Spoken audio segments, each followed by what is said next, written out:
Hindi lang scam, kundi hold up umano ang viral na insidente ng overcharging ng isang airport taxi driver sa isang foreigner. Yan ang agenda report ni mobility correspondent G. Baroga.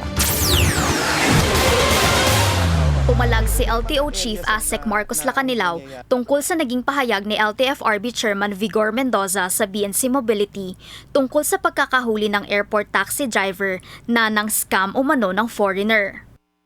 LTO at mga personnel daw nila ang nagkasanang operasyon para mahuli ang sangkot na driver, pati operator nitong Cholo Transport Corporation. Huwag mo ko pinagluloko Nagawa mo kami manguhold up kayo.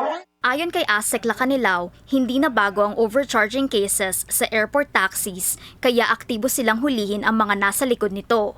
Pero ibang kaso raw ang nangyari sa foreigner vlogger. Itong kaso na to kakaiba kasi grabe yung 2,000 hold up yung ginagawa nila at saka dalawa sila nun. Malamang mga hold upper itong mga to.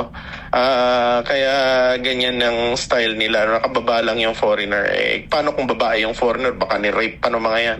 Sa naging viral video, may tila konduktor pang kasama ang taxi driver kaya mas nakumbinse ang LTO official na hold up nga ang nangyari.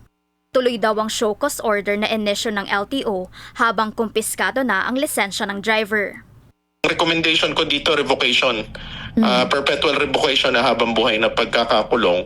At sa kaso ng operator, may kinalaman din sila. Alam nilang unregistered yung taxi.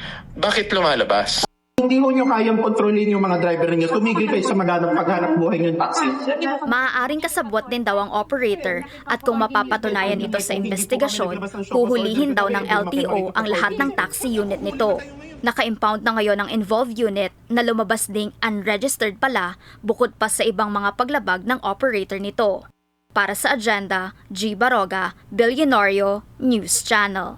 Mag-follow sa aming mga social media accounts at mag-subscribe sa aming YouTube channel para sa pinakahuli at eksklusibong mga balita.